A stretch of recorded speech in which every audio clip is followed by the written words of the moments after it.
សាយចេញពីទីក្រុងខ្មែរ Long Beach រដ្ឋ California នៃសហរដ្ឋអាមេរិក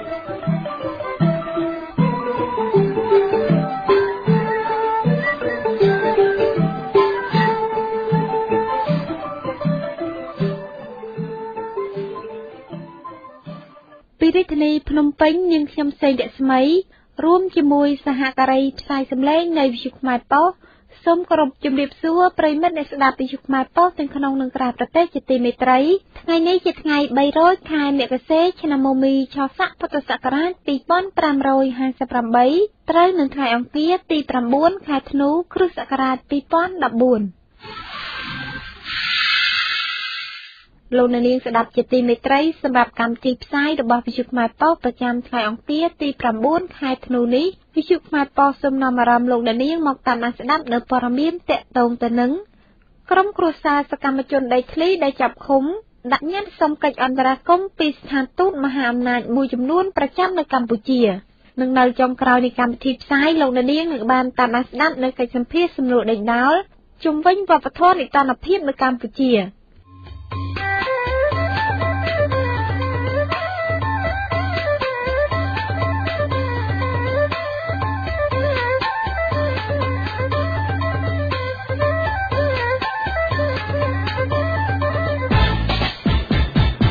ជាលំដាប់តទៅនេះសូមជូនព័ត៌មានពិស្ដាក្រុមគ្រួសារស្ត្រីសកម្មជនដីធ្លីដែលចាប់ឃុំដាក់ញត្តិសុំកិច្ចអន្តរាគមន៍ពីស្ថានទូតមហាអំណាចមួយចំនួនប្រចាំនៅកម្ពុជាលោកបញ្ញាពលលំអិតពិស្ដានៅព័ត៌មាននេះក្រុមគ្រួសារស្ត្រីសកម្មជនដីធ្លីទាំង11នាក់ដែលកំពុងជាប់ឃុំឃាំងនៅពន្ធនាគារព្រៃសរនៅព្រឹកថ្ងៃអង្គារនេះ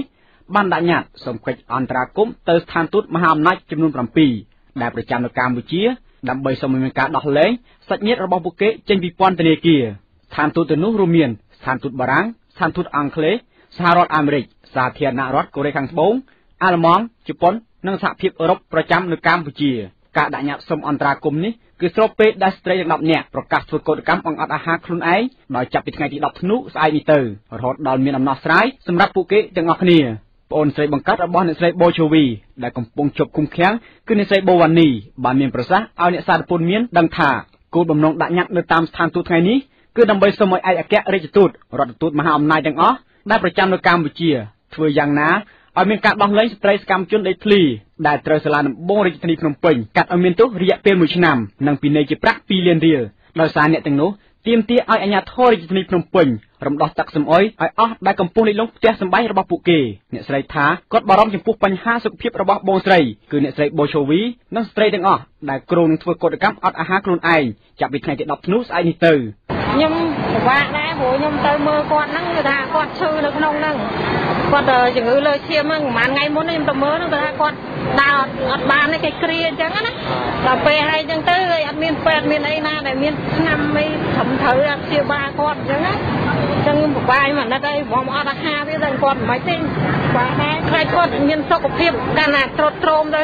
ខ្លាំងទៅអញ្ចឹងណាគាត់មានបញ្ហាកើតឡើងខ្ញុំពិបាកចំណែកកូនស្រីច្បងរបស់អ្នកស្រីទេពអានីដែលកំពុងជាប់ឃុំឃាំងដែរនោះគឺកុមារីអ៊ូកុងបញ្ញាអាយុ11ឆ្នាំបាននិយាយរៀបរាប់ទាំងទឹកភ្នែករលីងរលោងថាប្អូនស្រីនឹកម្ដាយជាខ្លាំងនិងបារម្ភចំពោះបញ្ហាសុខភាពជីវិតរបស់ម្ដាយនៅពេលដែលឮថាម្ដាយប្អូនស្រីនឹងធ្វើកោតកម្មអត់អាហារដូច្នេះប្អូនស្រីអំពាវនាវទៅដល់ឯកអគ្គរដ្ឋទូតអង់គ្លេសនិងឯកអគ្គរដ្ឋទូតផ្សេងទៀតជួយឲ្យម្ដាយប្អូនមានសេរីភាពឡើងវិញព្រោះប្អូនស្រីមានការនឹករលឹកម្ដាយជាខ្លាំងសូមឲ្យអគ្គរដ្ឋទូតអង់គ្លេសជួយដល់ឲ្យម្ដាយខ្ញុំមកវិញមកព្រោះអីគាត់បានធ្វើការបង្អត់អាហារខ្លួនឯងខ្ញុំខ្លាចគាត់ស្លាប់ខ្លាំងណាស់ហើយនេះហើយខ្ញុំសូមឲ្យអគ្គរដ្ឋទូតអង់គ្លេសជួយដល់ឲ្យម្ដាយខ្ញុំវិញមកខ្ញុំត្រូវការម្ដាយខ្ញុំនិងម្ដាយខ្ញុំណាទោះជាយ៉ាងណាក៏ដោយគេសង្កេតឃើញថាការដាក់ញត្តិនេះមិនមានការរារាំងពីសំណាក់អាជ្ញាធរនោះទេសូមបញ្ជាក់ថាស្ត្រីទាំង11នាក់ដែលកំពុងនៅក្នុងពន្ធនាគារព្រៃសរនោះត្រូវបានសាលាដំបងរាជធានីភ្នំពេញចាប់វិបត្តិបង្កការកកស្ទះចរាចរណ៍សាធារណៈដែលត្រូវកាត់ឲ្យមានទោសរយៈពេល1ឆ្នាំនិងពិន័យជាប្រាក់2លានរៀលក្នុងម្នាក់ខ្ញុំបញ្ញពលវិទ្យុខ្មែរប៉ុស្តិ៍ KPR ធ្វើសេចក្តីរាយការណ៍ពីរាជធានីភ្នំពេញបាទវិទ្យុខ្មែរប៉ុស្តិ៍បានទីនៅព័ត៌មានពិតតែកើតមានឡើងថ្មីៗនៅក្នុងប្រទេសកម្ពុជា លោកនាងស្ដាប់ជាទីមេត្រីព័ត៌មានពិស្ដាដែលលោកនាងទៅបានតាមដានស្ដាប់នៅពេលនេះចាប់តែប៉ុណ្ណេះ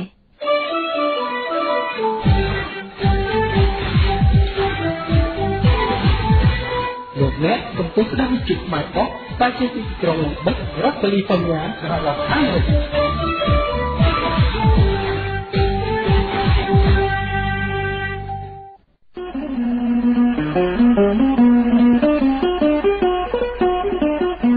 វិទ្យុខ្មែរប៉ុស្តិ៍សូមជូនកិច្ចសម្ភារ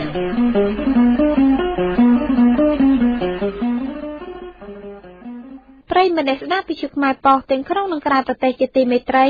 មុននឹងបិទបញ្ចប់នៅកម្មវិធីផ្សាយរបស់វិទ្យុខ្មែរប៉ុស្តិ៍សូមអញ្ជើញលោកអ្នកនាងមកតាមដានស្ដាប់នៅកិច្ចសម្ភារសំណួរដេញដោលរវាងលោកពេជ្រសវណ្ណជាមួយនឹងលោកឡារីសេងជាប្រជាពលរដ្ឋខ្មែររស់នៅសហរដ្ឋអាមេរិកជុំវិញប្រធានបទស្ដីអំពីវប្បធម៌នីតិរដ្ឋភាពនៅកម្ពុជាចាស់ថាតើកិច្ចសម្ភារសំណួរដេញដោលខាងលើមានខ្លឹមសារយ៉ាងណានោះដូច្នេះសូមអញ្ជើញលោកអ្នកនាងមកតាមដានស្ដាប់ព្រឹកស្ដារពីកម្មវិធីផ្សាយរបស់វិទ្យុខ្មែរប៉ុស្តិ៍ដូចតទៅបាទខ្ញុំបាទពេជ្រសវណ្ណសូមជម្រាបសួរលោកស្រីអ្នកនាងកញ្ញាស្ដាប់វិទ្យុខ្មែរប៉ុស្តិ៍ទាំងក្នុងនិងក្រៅប្រទេសជាទីមេត្រីបាទថ្ងៃនេះដែរខ្ញុំបាទបានតាក់ទងទៅលោក Larry Seng ដែលជាប្រជាពលរដ្ឋខ្មែររស់នៅសហរដ្ឋអាមេរិកតាមរយៈប្រព័ន្ធ Skype ដើម្បីសួរដេញដោលនៅប្រធានបទតើវប្បធម៌នីតិរដ្ឋភាពនៅកម្ពុជាយ៉ាងណាបើសប្តាហ៍ថ្ងៃនេះឃើញថាអ្នកដែលទទួលការស្លាប់ក្រីក្រអ្នកទុនខ្សោយមិនអាចរកយុត្តិធម៌ឃើញចំពោះអ្នកមានចេះតែមានទៅហើយមិនមានយុត្តិធម៌នៅក្នុងសង្គមដូច្នេះនឹងខ្ញុំនឹងភ្ជាប់តាមរយៈប្រព័ន្ធ Skype ទៅលោក Larry Seng បាទសូមជម្រាបសួរលោក Larry Seng បាទជំរាបសួរលោកពេជ្រសវណ្ណដែលជាតំណាងឲ្យវិទ្យុខ្មែរប៉ុស្តិ៍ប្រចាំទីក្រុងភ្នំពេញបាទថ្ងៃនេះដែរខ្ញុំចង់មានសំណួរដេញដោលទៅលោកពីបញ្ហាវប្បធម៌នីតិរដ្ឋភាពនៅកម្ពុជានេះហើយឃើញថាចាប់ពីឆ្នាំ1993ដែរដែលមានកិច្ចព្រមព្រៀងទីក្រុងប៉ារីសរួចមកប្រទេសកម្ពុជាយើងត្រូវបានមានការបោះឆ្នោតតាំងពីឆ្នាំ93រហូតមកដល់ឥឡូវហ្នឹងគឺមាន5អាណត្តិរួចហើយប៉ុន្តែវប្បធម៌នីតិរដ្ឋភាពហ្នឹងនៅតែកើតឡើងដិតដាមជានិច្ចបាទហើយក្នុងនាមលោកជាប្រជាពលរដ្ឋខ្មែររស់នៅសហរដ្ឋអាមេរិកហ្នឹងតើលោកប្រមោលឃើញយ៉ាងណាដែរយើងឃើញថាសង្កេតថាលោកធ្លាប់បានមកស្រុកខ្មែរជារឿយៗដែរបាទសូមអញ្ជើញបាទអរគុណចំពោះសំណួរនេះបាទខ្ញុំក្នុងនាមជាកូនខ្មែរមួយរូបដែលបានកើតនៅលើទឹកដីខ្មែរហើយក៏រស់នៅក្នុងរបបកុម្មុយនីសនឹងក៏បានដឹងកិច្ចការនឹងច្រើនបាទហើយអំពីបញ្ហានីតិរដ្ឋភាពនៅក្នុងស្រុកខ្មែរនោះគឺថាវាជាវប្បធម៌មួយដែលពួកកុម្មុយនីសនឹងគេបានអនុវត្តជាប់មកជានិច្ចបាទបងប្អូនជនរួមជាតិខ្មែរជុំវិញពិភពលោកក៏បានយល់បានជ្រាបហើយថាកុម្មុយនីសគេយកតែអំណាចផ្ដាច់ការដើម្បីគ្រប់គ្រងប្រទេសគេបំបាក់ស្មារតីខ្មែរយើងនឹងធ្វើយ៉ាងម៉េចឲ្យខ្លោបខ្លាចកុំឲ្យមានការហ៊ានបញ្ចេញនៅគំនិតនៅយោបល់ណាដើម្បីលើកស្ទួយសង្គមខ្មែរនឹងឲ្យមានការរីកចម្រើនឲ្យមានការលូតលាស់បាទម្ល៉េះហើយគេតែងតែយកអំពើខូខើកាយសាហាវនឹងយកមកកាប់សម្លាប់បាទហើយកាប់សម្លាប់ហើយអ្នកដែលកាប់សម្លាប់នោះរមែងតែងតែរួចខ្លួនជានិច្ចដោយសារតែគេមានស្ម័គ្របពុរបស់គេពីថ្នាក់លើនេះគេហៅថាថ្នាក់លើដែលខ្ញុំតែងតែនិយាយពាក្យថាអង្គការលើដែលក្នុងរបប3ឆ្នាំ8ខែ20ថ្ងៃដែលបានអនុវត្តមកនោះគេតែងតែប្រើពាក្យហ្នឹងហើយប្រហែលគេរកមិនឃើញទេថ្នាក់លើហ្នឹងបាទត្រង់ហ្នឹងហើយបានជាខ្ញុំសោកស្ដាយប្រទេសខ្មែរយើងបោះឆ្នោតតាំងតែពីឆ្នាំ1993មកប្រមាណជា4-5អាណត្តិមកហើយអ្នកដឹកនាំនឹងវានៅតែដដែលជាដដែលហើយម្ល៉េះហើយវប្បធម៌នីតិរដ្ឋភាពហ្នឹងក៏វានៅតែដដែលបាទពីព្រោះហេតុអីវានៅដដែលដោយសារតែអ្នកដឹកនាំនោះវានៅតែដដែលបាទម្ល៉េះហើយខ្មែរមិនបាច់សង្ឃឹមទេណាត្រូវតែដេកអស់សង្ឃឹមបើមិនជាមិនអាចផ្លាស់ប្ដូររបៀបនៃការដឹកនាំនៅក្នុងប្រទេសខ្មែរយើងសប្តាហ៍ថ្ងៃនឹងបានបាទអញ្ចឹងបន្តថាដំណោះស្រាយដើម្បីស្រាយអំពើវប្បធម៌នីតិរដ្ឋភាពបានលុះត្រាតែយើងនឹងកែប្រែសង្គមខ្មែរនឹងណាពីអំពើផ្ដាច់ការមកជារបប ប្រជាធិបតេយ្យនឹងឲ្យបានត្រឹមត្រូវបាទនឹងមិនអាចឆ្លើយរួចដូចយើងដឹងស្រាប់ហើយប្រព័ន្ធសពថ្ងៃកាលមុនគេអាងតែលួចបាញ់ណាលួចបាញ់អ្នកស្នេហាជាតិបាទដូចយើងបានដឹងស្រាប់ហើយកន្លងមកនឹងច្រើនណាស់ណាអ្នកស្នេហាជាតិដូចជាលោកជាវិជាក្តីលោកជុនវិធីក្តីហើយនឹងអ្នកកសែតប្រមាណជាង10នាក់ទៀតណាដែលបានរាយការណ៍អំពីអំពើពុករលួយអំពើកាប់ព្រៃឈើរបស់ពួកជនផ្ដាច់ការនឹងបាទម្ល៉េះហើយគេសម្លាប់ចឹងទៅកុំឲ្យមានអ្នកកសែតនឹងហ៊ានរាយការណ៍អំពីទង្វើអាក្រក់របស់គេបន្តទៀតហើយអ្នកដែលសម្លាប់នឹងគឺថាយើងមិនមែនថាមិនដឹងទេណាយើងដឹងតែអាជ្ញាធររដ្ឋាភិបាលហ្នឹងគេមិនអាចចាប់អ្នកនោះបានទេដោយសារអីដោយសារតែអ្នកនោះគេមានថ្នាក់លើរបស់គេហ្នឹងការពារបាទហើយគេបែរទៅជាចាប់ជនស្លូតត្រង់ជាជនសុបនិមិត្តហ្នឹងជនស្លូតត្រង់ហ្នឹងយកទៅធ្វើបាបជំនួសឃាតករហ្នឹងឯងបាទហើយរឿងហ្នឹងវានៅតែដដែលជាដដែលរហូតមកដល់សប្តាហ៍ថ្ងៃនេះថ្មីទៀតហើយណាដូចជាការសម្លាប់អង្គញាអឹងមេជូនឹងអីហ្នឹងឥឡូវហ្នឹងបើតាមស្ដាប់ទៅមានការចោទប្រកាន់ទៅវិញទៅមកទៀតហើយមិនទាន់មានការច្បាស់លាស់អីពិតប្រាកដទេសូម្បីតែមានទឹកតាងផុសតាងវីដេអូណាខ្សែអាត់នឹងបានថតរូបភាពបណ្ឌិតរូបភាពជាប់ហើយហ្នឹងក៏នៅតែមានផលវិបាកក្នុងការចាប់ជនពេជ្ឈឃាតជនដៃដល់ហ្នឹងណាស្អីអង្គញាអីថោងសារ៉ាត់ហ្នឹងណាក៏រត់ភៀសខ្លួនទៅស្រុកយួនបាត់ហើយយើងដឹងហើយតាមដេញរយៈ YouTube ឬមួយក៏ Facebook ហ្នឹងវីដេអូហ្នឹងយើងឃើញហើយបាទយើងឃើញហើយគឺថាអង្គញានោះឯងណាមានអីពាក់ដល់ផ្កាយ2ក្នុងក្រសួងការពារជាតិខ្មែរទៀតបាទហើយឪពុកម្ដាយរបស់គេហ្នឹងគឺយួនសុតសាតបាទហើយម្ល៉េះហើយបើកាលណាឪពុកម្ដាយយួនសុតសាតហើយអង្គញាថោងត្រាត់ហ្នឹងក៏ជាយួនដែរបើតាមតាឈាមដែលយើងយល់ដឹងទាំងអស់គ្នាហ្នឹងបាទអញ្ចឹងហើយដូចជាបានជម្រាបចឹងបងប្អូនខ្មែរទាំងអស់គ្នាគួរភ្ញាក់ខ្លួនឡើងគូភ្ញាក់ខ្លួនឡើងបើកាលណាយើងនៅតែហើយអើជាមួយនឹងគណៈបកប្រជាជនហ្នឹងយើងមិនព្រមរកមធ្យោបាយដកគណៈបកប្រជាជននឹងចេញឲ្យបានទេវប្បធម៌នីតិរដ្ឋភាពវប្បធម៌បំបាក់ស្បាតណាដល់ជនជាតិខ្មែរយើងនឹងនៅតែមានគ្មានទីបញ្ចប់ទេបាទអាហ្នឹងរឿងនីតិរដ្ឋភាពនៅស្រុកខ្មែរសពថ្ងៃហ្នឹងបាទបាទខ្ញុំមានចម្ងល់មួយហើយចង់ឲ្យលោកបកស្រាយពីបញ្ហាវប្បធម៌នីតិរដ្ឋភាពហ្នឹងឃើញថាក្រោយពីការបោះឆ្នោតឆ្នាំ1993មកឃើញថាប្រជាពលរដ្ឋខ្មែររងទុក្ខបុកម្នេញជាពិសេសមានអ្នកដែលត្រូវស្លាប់ដែលមិនកាន់ជើងទៅលើ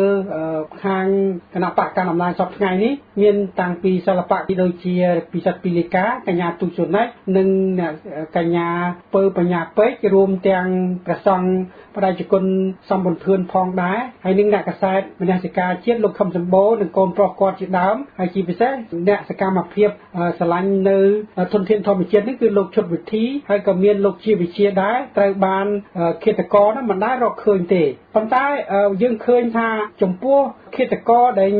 បាញ់ដែលឃើញនឹងផ្ទាល់រំផ្នែកនេះដូចជាលោកឈុកបណ្ឌិតដែលជាចៅហ្វាយក្រុងបាវិតនឹងបានបាញ់ទៅលើកម្មករនោះមានរបួសប៉ុន្តែការកាត់ក្តីរបស់តុលាការខេត្តស្វាយរៀងនឹងឃើញឲ្យជាប់ពន្ធនាគាររយៈពេល18ខែប៉ុន្តែមកដល់សប្តាហ៍ថ្ងៃមិនឃើញមានការចាប់ចងអីទេហើយចំពោះថ្មីនេះប្រជាពលរដ្ឋជាច្រើនដែលរងទុក្ខបុកម្នេញនឹងត្រែងតែត្រូវតុលាការនឹងពេលដែលអ្នកមានលុយមានអំណាចនឹងមកប្តឹងឃើញថាមានការចាត់វិធានការនៅពេលដែលប្រជាពលរដ្ឋប្តឹងរឿងដីធ្លីនឹងក៏មិនមានការចាត់វិធានការដែរប៉ុន្តែនៅថ្មីនេះធ្វើឲ្យប្រជាពលរដ្ឋមានការភ័យខ្លាចនៅទង្វើរបស់ឃាតករដែលដៃដល់ដែលលោកបានមានប្រសាសន៍ថាអុកញ៉ាអឹងមិនជឿនឹងត្រូវបានឃាតករបាញ់សម្លាប់ហើយពេលដែលបាញ់សម្លាប់នឹងឃើញថារយៈពេលតែ12ថ្ងៃនេះឃើញថាសមត្ថកិច្ចនឹងឃើញរុះរាន់បានចាប់ព្រាមនៅឃាតករដៃដល់ប៉ុន្តែអ្នកដែលនៅពីក្រោយខ្នងហ្នឹងគឺអុកញ៉ាថោងសារ៉ាត់ដែលហៅថាអុកញ៉ាយួនមានផ្កាយ2ហ្នឹងបើសមត្ថកិច្ចគេចាប់បានហើយប៉ុន្តែហាក់ដូចជាបដែបដោយយ៉ាងម៉េចតើលោកយល់យ៉ាងណាដែរបាទរឿងទាំងអស់នេះបាទអរគុណរឿងទាំងអស់នេះបើតាមខ្ញុំយល់ខ្ញុំមើលឃើញនៅទស្សនវិជ្ជាជាក់ស្ដែងនោះគឺ គឺថាសុទ្ធតែរឿងមួយដែលគេហៅថាផែនការបាទគេថាផែនការពីព្រោះដោយលោកបានរៀបរាប់មកអំបាលម៉ានអ្នកដែលបានរងគ្រោះស្លាប់កន្លងទៅសុទ្ធតែជាអ្នកល្បីឈ្មោះសម្រាប់ជួយសង្គ្រោះនិងដឹកនាំប្រជាពលរដ្ឋខ្មែរយើងនឹងឲ្យបានយល់ដឹងឲ្យបានឃើញនូវទស្សនវិជ្ជាជាក់ស្ដែងអំពីទង្វើអាក្រក់របស់អ្នកគ្រប់គ្រងប្រទេសសពថ្ងៃហ្នឹងបាទហើយរឿងហ្នឹងដូចថាអញ្ចឹងវាជាផែនការដើម្បីបង្ក្រាបខ្មែរអ្នកស្នេហាជាតិបាទបង្ក្រាបអ្នកស្នេហាជាតិបើកាលណាគេឃើញអញ្ចឹងហើយអ្នកស្នេហាជាតិហ្នឹងរមែងតែងតែខ្លោចខ្លាចមិនសូវហ៊ានចេញមុខដើម្បីតវ៉ាហ្នឹងដើម្បីដឹកនាំប្រជាពលរដ្ឋហ្នឹងឲ្យធ្វើសកម្មភាពកាន់តែខ្លាំងឡើងទៅកើតទេដោយសារការខ្លោចខ្លាចហ្នឹងឯងបាទព្រោះការឆ្លាប់ទៅរមែងតែងតែរោគចាប់អ្នកដែលដៃដល់ហ្នឹងអត់បានទេដោយសារអ្នកដៃដល់ហ្នឹងជាស្ម័គ្របាក់ពួករបស់អ្នកកាន់អំណាចសពថ្ងៃហ្នឹងហើយជាចារកិច្ចរបស់អតីតយួនហាណូយនឹងផងអានឹងខ្ញុំនិយាយចំចឹងទៅពីព្រោះដូចលោកបានជម្រាបមកអំពីរឿងលោកឈុបបណ្ឌិតដែលជាអតីតអភិបាលក្រុងបាវិតខេត្តស្វាយរៀងកម្មការនីរាប់ពាន់នាក់បានឃើញនៅទង្វើរបស់ឈុបបណ្ឌិតបានដកកំភ្លើងមកបាញ់កម្មការនីដើម្បីផ្ដាច់ជីវិតតែដោយសារតែវាសនារបស់នាងទាំងនោះមិនទាន់អស់ក៏នាងនឹងបាននៅរស់មានជីវិតរហូតមកដល់សពថ្ងៃនេះតែពោពេញទៅដោយការឈឺចាប់នៅ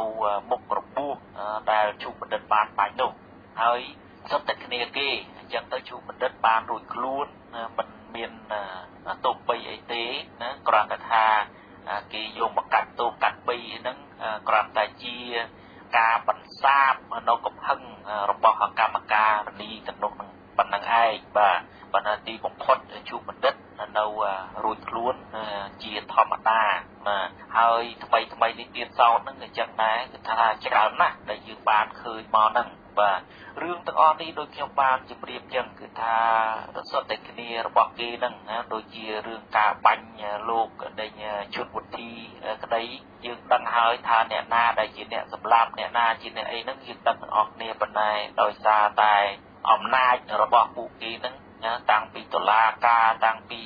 ដេញអ្នកគ្រប់គ្រងនៅតាមខេត្តនានាហ្នឹងគឺថាសុទ្ធតែស្ម័គ្របពួករបស់គេទាំងអស់ហើយម្ល៉េះហើយខ្ញុំសោកស្ដាយតែអស់លោកនឹងមិនដឹងជាគាត់មានគូក្បាលរបៀបម៉េចគាត់ឡើងមានធម៌មេត្តាចំពោះខ្មែរគ្នាឯងបាទអាហ្នឹងហើយខ្ញុំសោកស្ដាយណាស់ហើយរឿងដែលសម្រាប់អុកញ៉ាអឹងមេងជីថ្មីនេះក៏មិនខុសគ្នាដែរណាឃើញទេគាត់ណាសម្រាប់ភ្លាម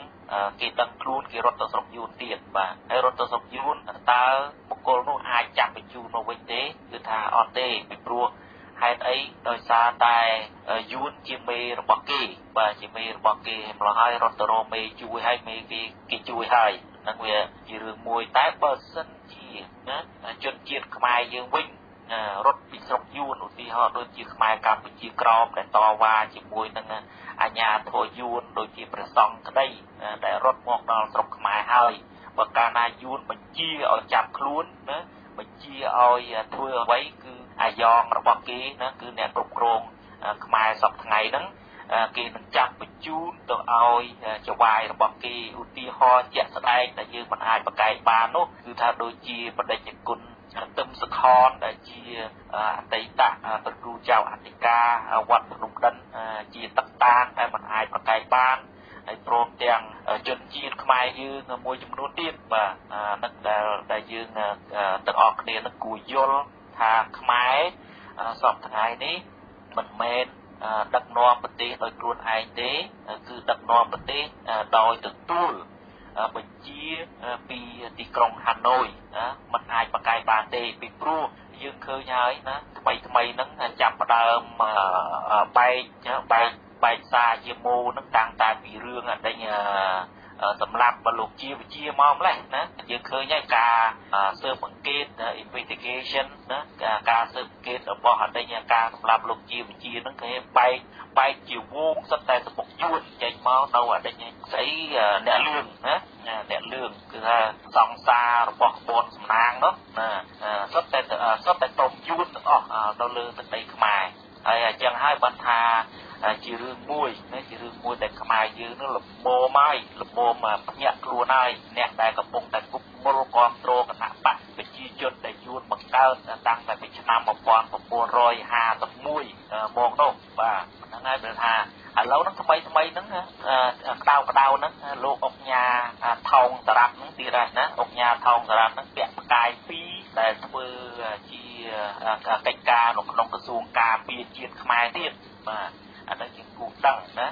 ឡូវហ្នឹងវាបែកជាវងហ្នឹងចេញមករហូតដល់ផ្កាយ2នៅក្នុងក្រសួងដ៏សំខាន់របស់ជាតិខ្មែរហ្នឹងទៀតអញ្ចឹងហើយខ្មែរគួរណាស់ភ្ញាក់ខ្លួនឡើងបាទហើយខ្ញុំជឿថាបើសិនជាខ្មែរនៅតែបណ្ដោយរឿងហ្នឹង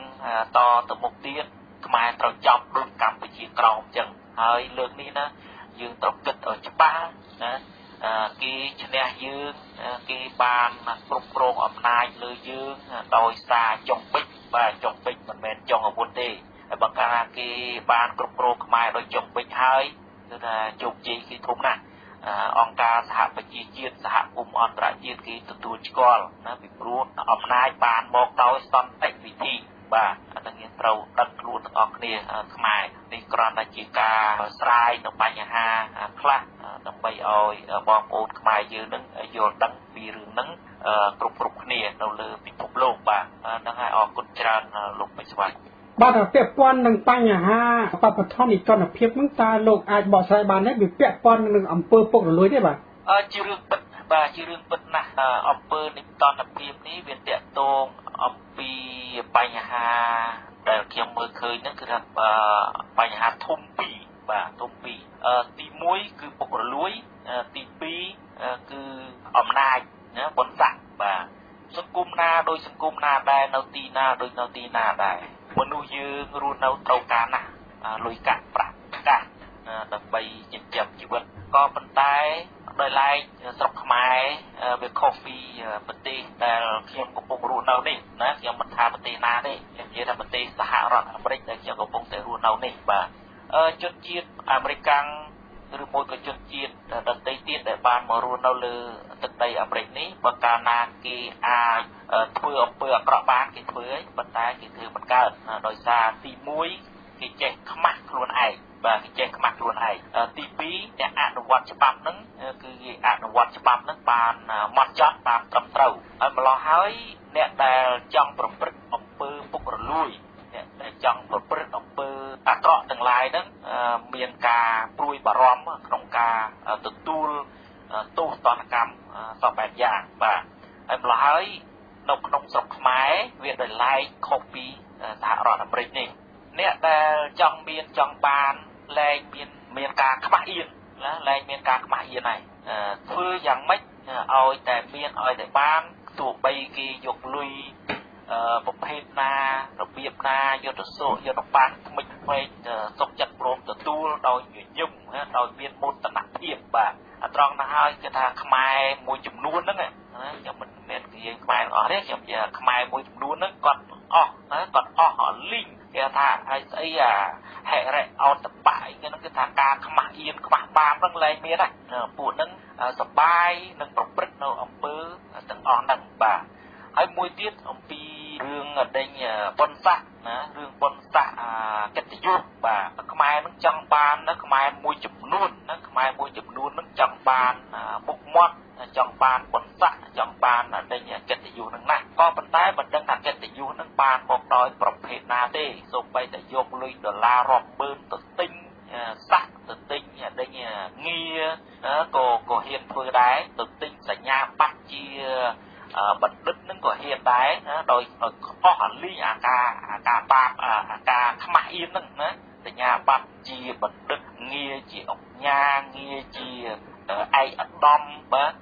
ថោកទាបបំផុតដែលបានប្រព្រឹត្តនៅអំពើមិនគួរគប្បីហ្នឹងបាទអញ្ ចឹងហើយបានថាពីវនាវដល់ខ្មែរមួយចំនួនហ្នឹងលំមម៉ាយលំមលះបង់គួរចេះខ្មាស់ខ្លួនឯងបើមិនខ្មាស់អ្នកដទៃទេបាទអាហ្នឹងវាចឹងហើយត្រង់ហ្នឹងហើយដែលបានធ្វើឲ្យអង្គើនិតន្តភាពនោះវាកើតឡើងទូទាំងផ្ទៃប្រទេសណាដូចជាលោកតុលាការណាអ្នកកាត់ក្តីទាំងឡាយនឹងក្តីហ្នឹងលំមហើយលំមភ្ញាក់ខ្លួនហើយណាលំមហើយកុំឲ្យនាំយកបាបកម្មហ្នឹងទៅអតីតជាតិទៀតបាទខ្មែរសុទ្ធតែអួតថាខ្លួនជាអ្នកកាន់ពុទ្ធសាសនាប៉ុន្តែអត់យល់នៅរសជាតិនៃពុទ្ធសាសនានឹងរបៀបណាទេគឺបាបកម្មនឹងធ្ងន់ណាស់ណារុករាប់ជាតិណារុករាប់ជាតិអញ្ចឹងបានថាគួរតែយកធម៌មេត្តានឹងយកមកដាក់នៅក្នុងខ្លួនខន្តីនឹងយកមកដាក់នៅក្នុងខ្លួនដើម្បីជៀសវាងនៅអំពើបាបកម្មទាំងឡាយហ្នឹងបាទនឹងហើយដែលជារឿងដែលធ្វើឲ្យខ្មែរនឹងវាកំពុងតែវង្វេងកំពុងតែឆ្លក់នៅដែលគេហៅថាគ្រឿងសម្ភារៈទាំងឡាយហ្នឹងបង្អួតគ្នាណាលើកឧទាហរណ៍ជាក់ស្ដែងដូចជាអុកញ៉ាអឹងមេជីហ្នឹងចឹងណាអឹងមេជឺហ្នឹងចឹងបាទតែការស្លាប់ហ្នឹងខ្ញុំឃើញវីដេអូហ្នឹងប្រព័ន្ធទៅដោះគ្រឿងអលង្ការនៅលើខ្លួនហ្នឹងប្រហែលជាគេថាតម្លៃប្រហែលជា$10,000ណាប្រហែលជា$10,000ហើយចុះពពាក់គ្រឿងអលង្ការម្លឹងហេតុអីនៅតែគេបាញ់ធ្លុះបាញ់ធ្លាយនៅតែងាប់លើក្នុងថ្លុកឈាមណាហ្នឹងគេថាលុយរាប់លាន$ក៏ដោយក៏មិនអាចការពារជីវិតនឹងបានដែរចឹងហើយមិនថាគួរណាស់តែរស់នៅក្នុងភាពថ្លៃថ្នូរដែលមានបុណ្យតាមជួយថែរក្សាមនុស្សណាដែលមានបុណ្យតាមជួយថែរក្សាមនុស្សនោះរមែងតែវៀងចាកអំពីទុកទោសទាំងឡាយនឹងបានណាសូម្បីតែអ្នកឯងដើរទៅជួបប្រសពជាមួយនឹងគ្រោះថ្នាក់ណាក៏បុណ្យនឹងអាចជួយទាញអ្នកឯងហ្នឹងឲ្យគេចផុតអំពីគ្រោះថ្នាក់នោះដែរអានេះដែលយើងប្រព្រឹត្តនៅអំពើល្អអញ្ចឹងបើថាគួរណាស់ណាគួរណាស់តែឲ្យចេះខ្មាស់បាបឲ្យចេះខ្មាស់បាបចាប់ពីពេលនេះទៅបើសិនជាបានស្ដាប់បានឮនៅសំឡេងខ្ញុំបំពេវនាវនឹងហើយយើងអ្នកដែលកំពុងតែប្រព្រឹត្តទាំងអំបាលមានហ្នឹងវាចាស់ទៅបាទវាចាស់ទៅនេះហើយដែលនាំឲ្យកើតនៅគេហៅថាពើបាបកម្មទាំងឡាយហ្នឹងណាដោយសារតែការលោភលន់ហួសប្រមាណហ្នឹងណាពុកលួយសពបែបយ៉ាងហ្នឹងយ៉ាងណាបើថាលុយណាចង់បានដែរប៉ុន្តែឲ្យវាបានមកដោយភាពយុត្តិធម៌ណាឲ្យបានមកដោយកម្លាំងបញ្ញាញើសឈាមដ៏បរិសុទ្ធរបស់យើងកុំទៅកគេកុំច្បាច់កគេដើម្បីប្លន់យកដីយកធ្លីអីសពបែបយ៉ាងទូទាំងប្រទេសដូចសពថ្ងៃនេះតើអស់លោកយកដីនឹងយកទៅធ្វើអីណាទីបំផុតណាអស់លោកនឹងទៅទេសបកខ្លួនទេបាទចឹងហើយលំមហើយលំមឈប់ធ្វើឲ្យខ្មែរគ្នាឯងណាខ្មែរយើងនឹងដែលជាអ្នករងគ្រោះនឹងវេទនាតទៅទៀតហើយបាទលំមហើយពេលវេលានឹងវាលំមគ្រប់គ្រាន់ហើយកុំគិតថាអាចលាក់បាំងណាជួនកាលរមែងតែគិតថាអូអាត្មាអាចនឹងធ្វើឲ្យគេមិនបានដឹងមិនបានឮអត់អាចគេចផុតទេនរណាមិនដឹងក៏ខ្លួនឯងនឹងដឹងខ្លួនឯងដែរបាទហើយសពថ្ងៃនេះគឺថាអ្នកព័ត៌មាននឹងគឺថាសិនតែគ្រប់គ្នាទាំងអស់អ្នកណាក៏មានiPhone iPad ណាកាមេរ៉ាអីហ្នឹងចាំតែថតគ្រប់តែដៃបាទហើយម្ល៉េះហើយគេបង្ហោះតាមស្អី Facebook តាម YouTube អីពិភពលោកគេបានទទួលដឹងណាដូច្នេះលាក់អត់បានទេខ្ញុំអនិច្ចាពួកអញ្ញាធัวប្រុងដែលបានទៅបង្ក្រាបបងប្អូនដែលបានការពារព្រៃឈើនៅតំបន់អរ៉ែងអីចឹងណាហាមមិនអោយគេថតម្នាក់មិនថតក៏10នាក់20នាក់គេថតដែរណាអាហ្នឹងវាចឹងដូច្នេះកាមេរ៉ានៅលេថាចឹងវាជាភ្នែករបស់មនុស្សជុំទិសគេកលេចមកឃើញបាទអញ្ចឹងហើយយើងទៅបំបត្តិភ្នែក2-3នាក់នៅអាភ្នែករាប់រយនាក់នោះគេមើលឃើញដូចតែគ្នា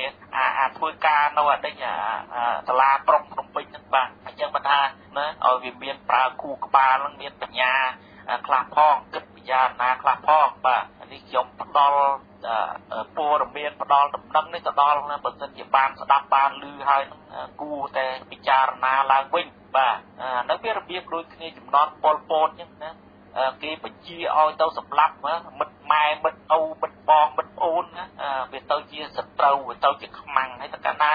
เจ้าแม่เอาจีขมังนะจนจีขมอยเนี่ยเรื่องนั้นเป็นยังโน้ตเรื่องนั้นได้ให้เจ้าครูกับบาเลยปปันตลอดกีได้มากระโลใบคำกีได้ให้โกควักการพิจารณามองไหมอันนั้นก็มาทำกึศเมนเทนออกลูกได้จีขมายมวยจุดนู้นกับปงได้บุกเว้ยบนสะนี่เฮ้ยนะยมจำจะบ้านนะจะบับกรอบงอยนั่งลงเยธาถวยบาปบานบนออกลูกคอมปรันถวยบาปดังไปอ่อยบานบนอันนั้นจังให้บัตาถวยบาปบานบนคือบนบนไตรจักกันกันประในบานบนบนไตรปลุกบนถวยบาปนะอันนั้นมีจิการปิดเปิดจังให้ออกลูกกูกิดพิจารณาเล่านะพิจารณาเล่ากบจังบานบนระเบียบนั่งนะกบจังบานบนระเบียบมันบนระเบียบนั่งแหละต้องเอาไว้ใจจับเกียรนาเกิดมอแต่กูเนี่ยตรอเกิดมอแต่ละเฮมละห้ามนะที่เอาลุยติดตูดนั่งตัวเธอจะกายไปบอกปลากี่จังป่ะนั่งเวลาที่อมในยีนั่งเวลาเมื่อเคยการปูนั่งเวลาตัวสมรสขมิ้นนี่นั่งกระดาวที่จีแต่ยังเคยจังไปยังเดียวเจียวเวียสลดนะสลดมันกูนาขมายมวยจำนวนนั่งตัวเธอจังสอบป่ะนั่งให้ประธานนี่จีอ่อมเปอร์ปกลุยป่ะจีอ่อมเปอร์ปกลุยแต่บ้านลุยมันติดมันตุยสุยสตาร์โดยการกินจูลปลาลังเอาเธอบาปขมายในไอ้ป่ะยังให้นี่จีเรื่องมวยกูพิจารณาตั้งออกเนี่ยป่ะเวงเย่ตั้งออกเนี่ยตาสมได้เชื่อมันนั่งเวียกรูดเกลียดเวียงนเวียไม่นั่งอยู่ต่อพิจารณาต่อให้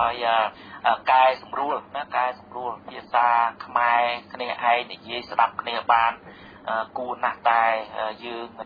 เพียซากนี่เอาเรื่องบางโยนให้โยนพอลบ่นั่งจังเชื่อมสมเอาคนลูกเป็นสว่างบ่บาดสำนักเขียมบานสู่แต่โลกปีปัญหาดิตอนเพียบลูกบานชลายทามเยี่ยมเยี่ยนปีการในจิมวยอำเภอปกลุยคือปัญหาสังคมจังบ้านจะได้ท่าจีเรื่อยมันตรีจวนปัวระบบคณะปะการอำนาจกิจการอำนาจโดยซาประชีพรถบัชนาอ้อยให้ระยะเป็นจิตชาญตามกลอมันนี้คือท่าเกี่ยวกับในนิติรัฐเกี่ยวกับในลัทธิประชีพไตยตรงในนี้ตาโลกโยอย่างมากบ้านเยี่ยมปีสู่ปีเรื่องนิติรัฐหนึ่งลัทธิประชีพไตยไอ้ในเยี่ยมปีท่าออกลูกหนึ่งบ้านอำนาจจะกรุบกรองปฏินั่งโดยซาตายประชีพรถขมายบัชนาอ้อยนูโกเวียจีเรื่องมวยได้ยืนตั้งออกนี้พิจารณาอ้อยบ้านจิรุจระบ้านจิรุจระให้มือคืนติดพิบเยอะสไลติดพิบเยอะสไลจีเชิญตัวสวัสดิ์มาให้เรื่องปฏิขมายนั่งเรื่องปฏิขมายนั่งคือท่าออกลูกนั่งกอดการนำนายนั่งมันเมนบานมองโดยขมายนั่งประดอลเอาตีประดอลเอาตีคืออำนาจในบานมองโดยการลุยพลอนนะโดยการปราออกปืนหันตาการสำลับนั่งไอ้จังให้ยืนกูตายดังครูนไอ้เต้านะโดยยมเยี่ยยังเขมียนแต่นาดังครูนกล่าวปีครูนไอ้นนตีจำได้จำนั้นให้เรื่องอะไรท่าบนสักนะเรื่องอะไรอำนาจแต่บ้านบอกกรบกรองนั้นคืออโลกนี่ยี่แต่หมดเดนะท่าปฏิระบอกครูนนั้นเวียนจับนะต้องครูนนั้นถ้วยเอาไว้ตัวตามนิเตรอดนิเตรอดบ้านที่กระไดฉบับนั้นวิเมียนปฏินั้นวิเมียนฉบับตุ่มรอบตรำเต้าบันไดอองลูกนั่นคือไอ้ออนเมียนตัวตามฉบับเต้อองลูกนั่นใจแต่เธอเอาไว้ตัวตามออกน้าจะระบอกสมัครปะตัวระบอกครูนเอาแต่องการเลยบัญชีมอกเธอไอ้คือเธอได้ไงออนได้ฉบับตุ่มมาอะไรจะได้อันนั้นวิจังไอ้แกเอาไอ้บอสบัญชีนะเธอตามบอสบัญชีระบอกได้เนี่ยทะลือไอ้ก็ได้แต่การนากินแต่เย่กี่ทั้งทะลือบัญชีเมานะแต่ไปเอากินตุกสกัดอุทิศทานโดยเนี่ยแจกได้ทำไมนั้นแต่ซองให้นั่งบองปูนขมายยืนเนี่ยมานูสินใส่ทิพย์ในบ้านทวีทอมเยียตราปีขายตะแกวโยหมกพนมปิงปีขายเนียโยหมกพนมปิงนั้นแต่บ้านห้ามคอดโดยอาญาโทโดยกองประดับอาวุธนั้นเนี่ยได้กีเฉลี่ยเปียไอสันทานบิน គ្រឿងប្រដាប់អាវុធគ្រប់បែបយ៉ាងហាក់បីដូចទៅធ្វើសង្គ្រាមជាមួយនឹងសត្រូវយោធ្លានពៀនបូរណភាពទឹកដីខ្មែរអញ្ចឹងបាទតែតាមការពិតពួកនេះកំសាកជាទីបំផុតណាបង្អួតរៀងអួតរឹកណាបានតែជាមួយនឹងជនស្លូតត្រង់ខ្មែរគ្នាឯងចំណាយឯយួនបានចូលឈ្លានពានកាត់យកទឹកដីអីចឹងទៅអោនក្បាលក្រាបសំពះបាតជើងគេចនិចអត់ដែលហ៊ានបញ្ចេញធ្ងន់បង្ឡើងរឹតទីជាមួយគេទេណាបានតែជាមួយខ្មែរស្លូតត្រង់ដៃទទេណាជាមួយព្រះសង្ឃដែលមានទេធរអាតត្រាមល័យដើម្បីដឹកនាំពុទ្ធបរិស័ទណែនាំពុទ្ធបរិស័ទកុំឲ្យប្រើអំពើហិង្សាណាឲ្យយល់នៅសិទ្ធិរបស់ខ្លួនសិទ្ធិរបស់ខ្លួនរស់នៅលើទឹកដីរបស់ខ្លួននេះជារឿងមួយដែលគួរឲ្យអស់សំណើចដែលពួកអ្នកដឹកនាំសពថ្ងៃដែលគេតែងតែនិយាយថាគេធ្វើអីទៅតាមដេញច្បាប់ទៅតាមដេញនីតិរដ្ឋណាអីចឹងខ្ញុំវាមើលទៅវាមិនឃើញសោះមិនឃើញពួកនឹងយកច្បាប់នឹងយកមកអនុវត្តសោះណាគឺថាយកតែការបញ្ជាពីថ្នាក់លើនឹងឯងបាទចឹងហើយលទ្ធិប្រជាធិបតេយ្យណាលោកបានសួរថាខ្មែរនឹងមានលទ្ធិប្រជាធិបតេយ្យហើយដោយម្ដេចទៅដែលហៅថាលទ្ធិប្រជាធិបតេយ្យលទ្ធិប្រជាធិបតេយ្យគឺមានសេរីភាពពេញទំហឹងក្នុងការដើរហើរនៅលើទឹកដីរបស់ខ្លួនណាលើប្រទេសរបស់ខ្លួនមានសិទ្ធិគ្រប់គ្រាន់ក្នុងការនិយាយស្ដីណាពេញទំហឹងណាលើកលែងតែអំពើហិង្សាមួយចេញនិយាយទៅណាបើអ្នកឯងត្រូវប្រព្រឹត្តអំពើហិង្សាណាអ្នកឯងត្រូវតែទទួលតនកម្មត្រូវតែទទួលទោសណាបើក្រៅពីនឹងការនិយាយស្ដីការដើរហើរនៅលើប្រទេសរបស់ខ្លួនសពបែបហ្នឹងគឺថាយើងមានសិទ្ធិពេញទៅហើយលទ្ធិប្រជាធិបតេយ្យនេះគឺថាគេយកមតិភាគច្រើនណាឲ្យតែមតិភាគច្រើនគេទៅហើយយើងមតិភាគតិចហ្នឹងណាក៏យើងនៅតែជំទាស់អញ្ចឹងដែរប៉ុន្តែយើងត្រូវតែបណ្តែតបណ្ដោយឲ្យមតិភាគច្រើនគេទៅណាគំនិតរបស់យើងយល់ថាផ្លូវនឹងត្រូវហើយតែមតិភាគច្រើនគេទៅហើយយើងត្រូវតែបណ្តែតបណ្ដោយទៅតាមគេប៉ុន្តែយើងមិនបោះបង់ចោលនៅគំនិតរបស់យើងទេយើងនៅតែជាបញ្ចុះបញ្ចូលបញ្យល់ទៅមតិភាគច្រើននឹងឲ្យគេយល់នៅគំនិតរបស់យើងអានេះឯងគេហៅថាលទ្ធិប្រជាធិបតេយ្យប៉ុន្តែមិនមែនដូចនៅស្រុកខ្មែរទេណានៅស្រុកខ្មែរនឹងគឺថាតើកាលណាមតិភាគច្រើនគេធ្វើហើយមតិភាគតិចហ្នឹងតែព្យាយាមផ្ដួលរំលំគេទៅវិញណាផ្ដួលរំលំខត់ខាំងមិនឲ្យគេធ្វើបាទអាហ្នឹងវាចឹងអញ្ចឹងគាត់ថាវាខុសពីលទ្ធិប្រជាធិបតេយ្យត្រង់ហ្នឹងហើយបានជាខ្ញុំចង់និយាយរបៀបម៉េចដើម្បីឲ្យបងប្អូនខ្មែរយើងនឹងឲ្យយល់បើកាលណាយើងយល់ទៅយើងអាចធ្វើទង្វើនឹងវាត្រូវបើកាលណាយើងមិនយល់ទេយើងធ្វើទង្វើនឹងមិនត្រូវទេណាឧទាហរណ៍ជាក់ស្ដែងដោយថាខ្ញុំនិយាយពាក្យថាអំបិលមួយម៉ាត់ណាពាក្យថាអំបិលក៏អំបិលយើងនឹកឃើញអំបិលវាមិនដែលមានរសជាតិផ្អែមណាហើយអំបិលបើកាលណាដាក់ក្នុងទឹកវាមិនដែលមិនលាយណាតែកាលណាត្រូវទឹកវាលាយដូច្នេះអាហ្នឹងហើយលទ្ធិប្រជាធិបតេយ្យចឹងដែរបើកាលណាយើងស្គាល់វាច្បាស់យើងដូចយើងស្គាល់អំបិលចឹងតែកាលណាយើងនិយាយពាក្យអំបិលវារសជាតិវារបៀបម៉េចឧទាហរណ៍ដូចខ្ញុំនិយាយថាពាក្យក្រូចឆ្មាណាតែកាលណាខ្ញុំនិយាយពាក្យថាក្រូចឆ្មាឡើងបងប្អូនយើងតែតែនឹកថាក្រូចឆ្មាវាជូរតាំងពីខ្ចីរហូតដល់ចាស់ទុំមកលួយវានៅតែជូរអញ្ចឹងបើកាលណាខ្ញុំនិយាយពាក្យស្វាយណាតែស្វាយបងប្អូនក៏នឹកឃើញទៀតណាអាហ្នឹងហើយដែលថាយើងស្គាល់នៅអ្វីដែលយើងកំពុងតែធ្វើហ្នឹងបាទហើយលទ្ធិប្រជាធិបតេយ្យហ្នឹងអ្នកណាក៏ចង់បានដែរគឺថាជាធិបតេយ្យល្អជាធិបតេយ្យល្អចង់បានប៉ុន្តែមិនដឹងទៅយល់របៀបម៉េចទៅធ្វើរបៀបម៉េចបើយើងមិនស្គាល់ច្បាស់អាហ្នឹងវាចឹងអញ្ចឹងហើយបណ្ណាគួរពិចារណាទាំងអស់គ្នាគួររៀនណាវែកញែកបន្ថែមទៀតបាទត្រង់ហ្នឹងបណ្ណាយើងទាំងអស់គ្នាជាម្ចាស់ទឹកដីណាដូចគ្នាអាញាធរសពថ្ងៃហ្នឹងគេចេញទៅបង្ក្រាបរឿងអតីតធ្វើធម្មយាត្រាអីក្តីហ្នឹងគេថាមិនបានសុំការអនុញ្ញាតពីគេណាអីចឹងទៅណាតាមការពិតរឿងការដើរហើរនៅលើទឹកដីរបស់ខ្លួនណាអត់មានត្រូវការសុំការអនុញ្ញាតទេគ្រាន់តែជូនដំណឹងណាជូនដំណឹងឲ្យទៅអាញាធរនោះឲ្យដឹងថាណាខ្ញុំដើរទៅទិសហ្នឹងហើយដូច្នេះអាញាធរអត់មានអាចមកខត់ខាំងបានទេពីព្រោះណា ព្រោះអានេះជាទឹកដីរបស់យើងតែបើសិនជាយើងចេញទៅក្រៅប្រទេសនោះយើងត្រូវតែសុំច្បាប់ចូលទៅប្រទេសរបស់គេតែបើក្នុងទឹកដីរបស់យើងផ្ទះរបស់យើងយើងអត់មានត្រូវសុំច្បាប់នរណាទេបាទអត់សុំច្បាប់នរណាទេយើងគ្រាន់តែប្រាប់គេឲ្យដឹងតែប៉ុណ្្នឹងទេនេះជារឿងដែលយើងគួរយល់ទាំងអស់គ្នាបាទហ្នឹងហើយចឹងអរគុណបាទលោកមានប្រសាសន៍រួចហើយថាអ្វីគឺវាបណ្ដាលមកពីកត្តាសង្គមផងក៏កត្តាពុករលួយផងតើលោកអាចប្រៀបធៀបនឹងមានវិធីសាស្ត្រយ៉ាងណាដើម្បីឲ្យប្រជាពលរដ្ឋក៏ដូចជាអ្នកដែលតាមដានស្ដាប់វិទ្យុខ្មែរប៉ុនហ្នឹងយល់ថាតាមរបៀបដែលលោកកំពុងតែរស់នៅសហរដ្ឋអាមេរិកហ្នឹងបព្វធម៌នីតិរដ្ឋភាពហ្នឹងគេធ្វើរបៀបម៉េចបានស្រុកគេប្រកបដោយលក្ខណៈលទ្ធិប្រជាធិបតេយ្យបាទនៅចុងក្រោយនេះបាទអរគុណបាទរឿងទាំងអស់នេះសុទ្ធតែជារឿងការយល់ដឹងធំបំផុតគឺវប្បធម៌ណាគឺវប្បធម៌ការសិក្សាការរៀនសូត្រណាចំណេះចេះដឹងហ្នឹងគឺសំខាន់ណាស់បាទសំខាន់ណាស់ហើយក្រៅពីនោះទៀតគឺថាការចេះខ្មាស់ខ្លួនឯង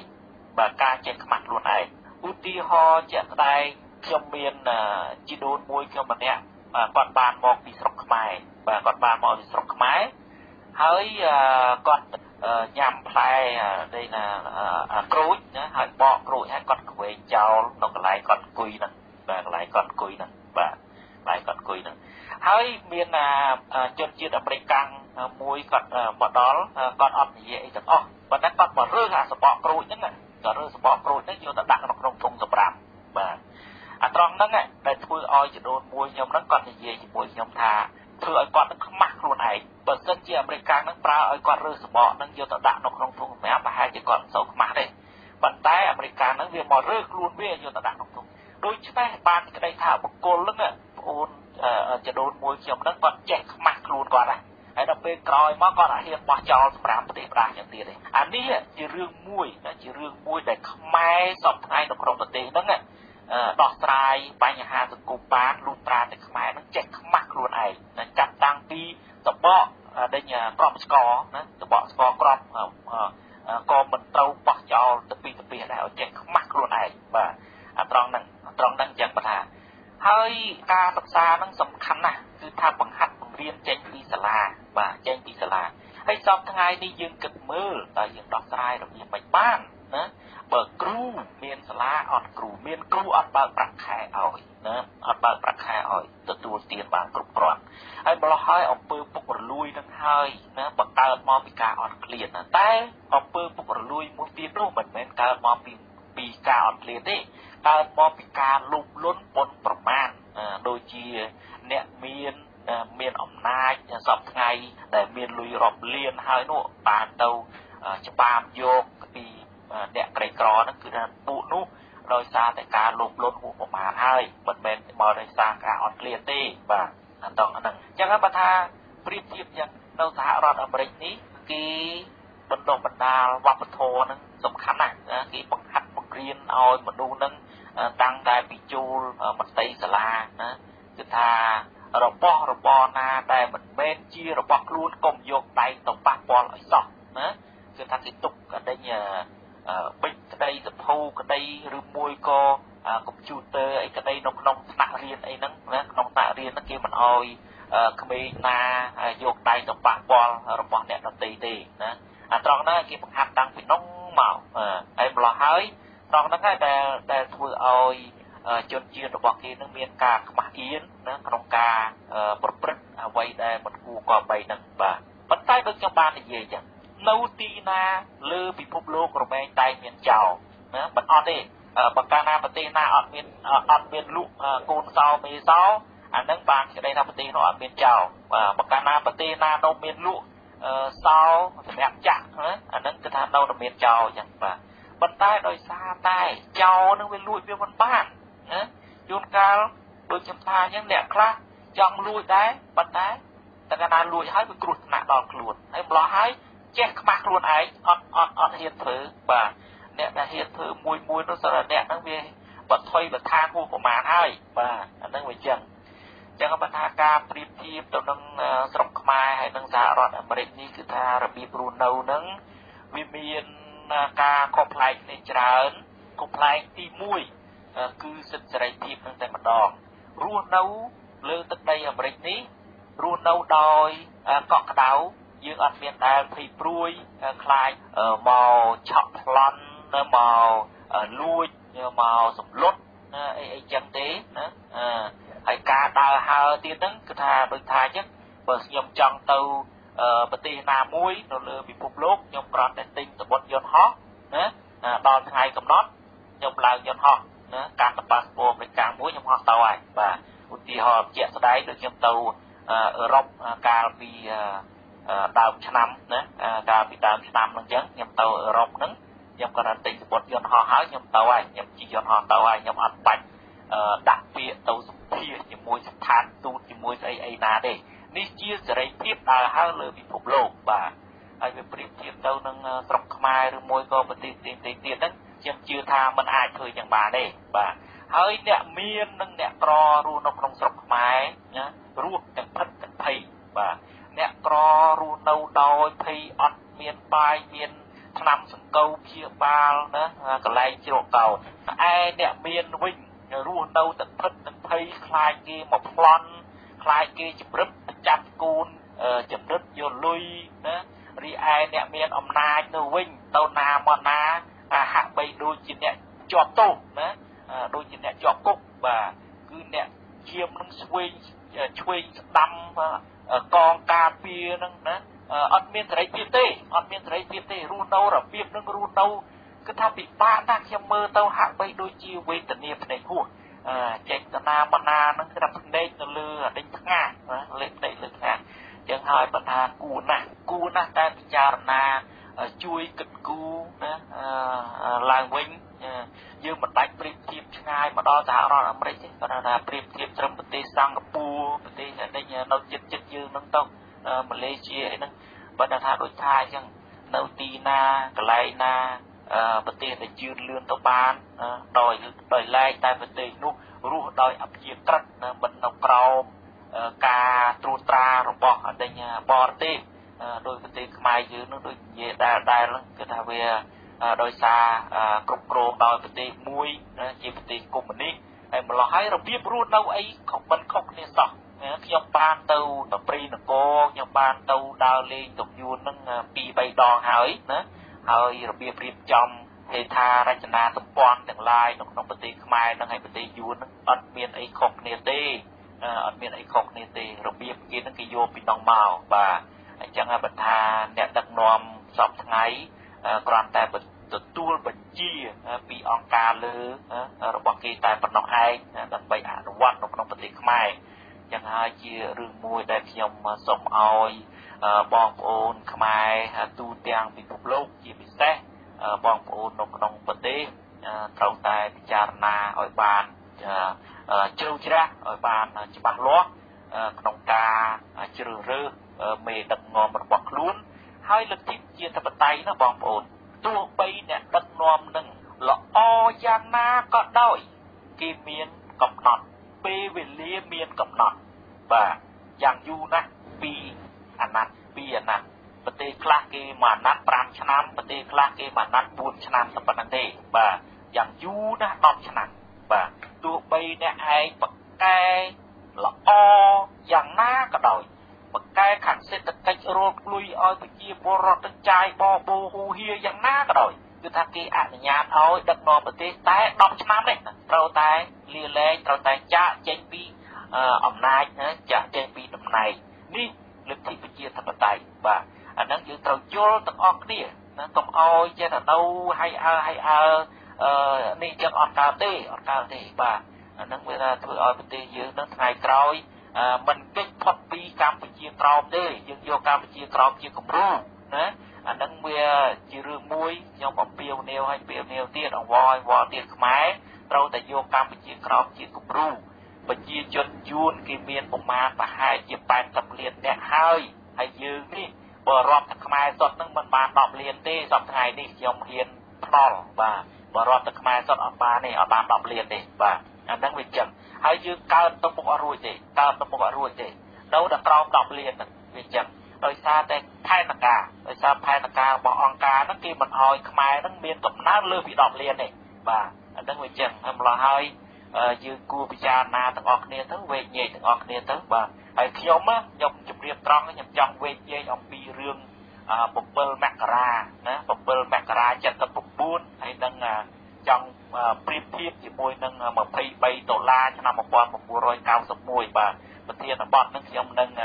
ទៅលើកយកមកពិភាក្សាលើកក្រោយទៀតបើសិនជាបងប្អូនពេជ្រសវណ្ណមានឱកាសនៅថ្ងៃក្រោយពីព្រោះ7មករានឹងឈានចូលមកដល់ឆាប់នឹងហើយបាទចឹងអរគុណបាទខ្ញុំសូមថ្លែងអំណរគុណដល់លោក Larry Singh ដែលបានឆ្លើយយ៉ាងក្បោះក្បាយតាមរយៈប្រព័ន្ធ Skype ពីសហរដ្ឋអាមេរិកមកប្រទេសកម្ពុជាបាទខ្ញុំសូមជម្រាបលាបាទជម្រាបលាលោកពេជ្រសវណ្ណហើយជម្រាបលាបងប្អូនអ្នកស្ដាប់វិទ្យុខ្មែរប៉ុស្តិ៍ទូទាំងពិភពលោកផងបាទសូមអរគុណ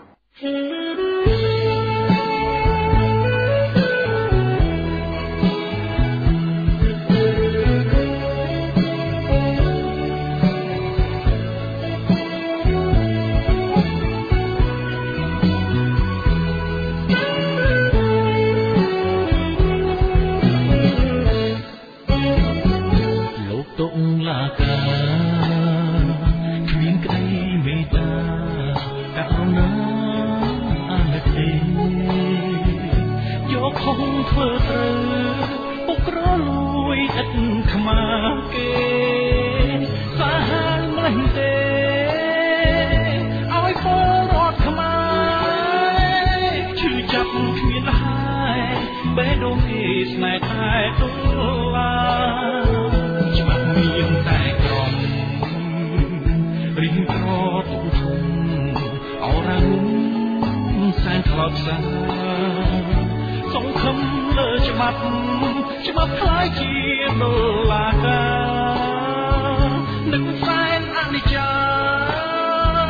អ្នកក្រម្លេះណានេះហើយហៅថាដុល្លារសម័យដេកជោ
ម៉ោង3ទៀតលឺចង្រិតយំអរ៉ាអ៊ូរងំនឹករឿងកនឡងអានប្រវត្តិសាស្ត្របាក់ចិត្តចាំចងទឹកភ្នែកស្រក់ផងស្រណោះខែមរាស្រណោះយុទ្ធជនខ្មែរក្រមកំសត់ជីវិតបែនបត់តាមកម្មវាសនានិរៀងប្រាំងខត់ពីដែនសីមារត់ឈ្មោះថាបាត់ជាប់សន្តាន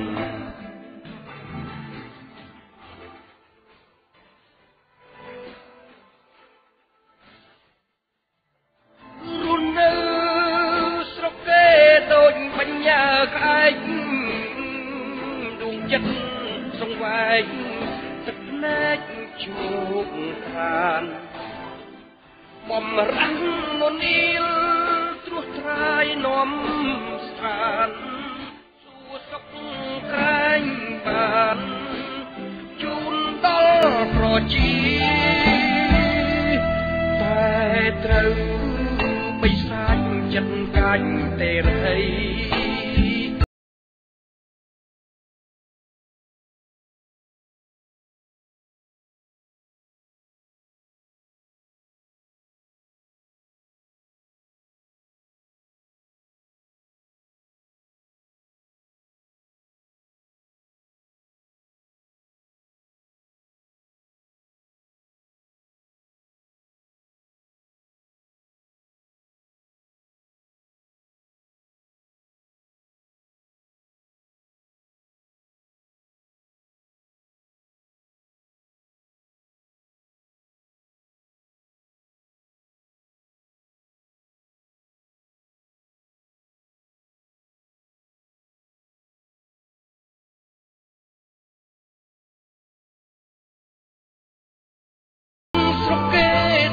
បញ្ញាក្អែក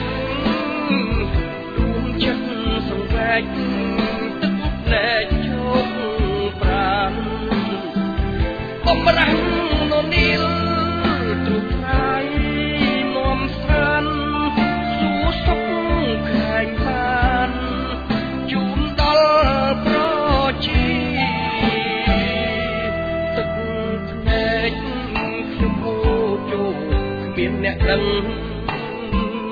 មានតែប្រលឹងដូនតាក្បែរចៅសម្រែងឈឺចាប់ដឹកជាប់ក្រអៅ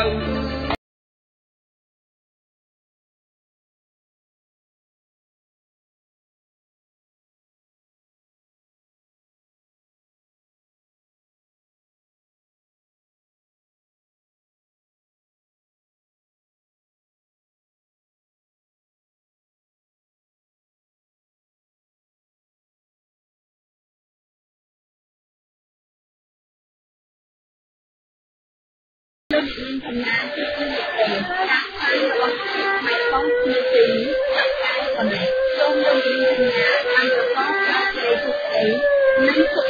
cho kênh Ghiền Mì Gõ để không bỏ lỡ những video hấp dẫn.